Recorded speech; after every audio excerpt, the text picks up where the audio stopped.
In this video lesson, we're going to look at certain fingerings for Mozart's famous Turkish Rondo. This is an easy piano arrangement, and we're going to start with the right hand here. This is in 2/4, so we'll count 1, 2 for every measure, and when we have eighth notes, as we do in the first measure, we'll count 1 and 2 and, like that. And so we're going to start with our third finger on the B. Then this is an interesting fingering for us. We're going to, the next note, an A, we'll play with our thumb, and then on the G sharp we'll play the second finger, and then we'll go back to the A with the thumb, and then we'll play the third finger on the C.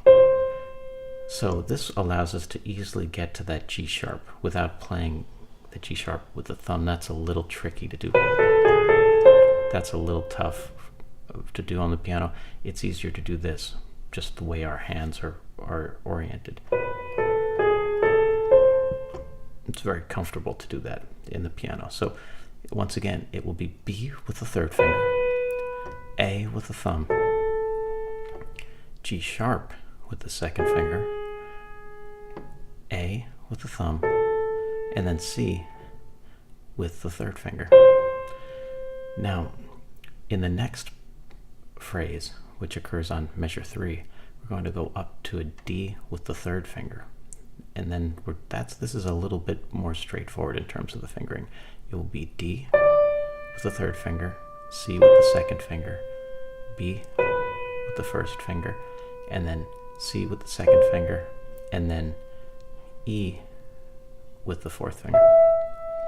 And then going on to the next system, the second line of the music, we're going to go up to an F, and this will be similar to the first phrase, where we're going to play a third finger on the F, and then thumb on the E, and then second finger on the D sharp, and then thumb on the E again. So it's like this: F with the third finger, E with the first finger, D sharp with the second finger, and E with the first finger. Then we're going to reach up to the B with our third finger, and we're going to play the B with the third finger, the A with the first finger, the G sharp with the second finger, and then the A with the thumb. And then continuing on to finish the second line of music, we're going to play a B with the third finger, and then an A with the thumb, second finger on G sharp, back to A with the thumb or first finger, and then C, that high C with the third finger. So take your time with that and practice each phrase a few times with the right hand. The left hand is fairly straightforward. It's kind of our pa sound in the left hand.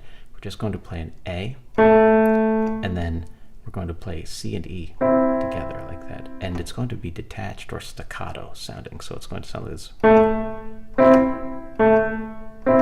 And the right hand will be legato or smooth. You see there's a slur or a phrase marker over those notes.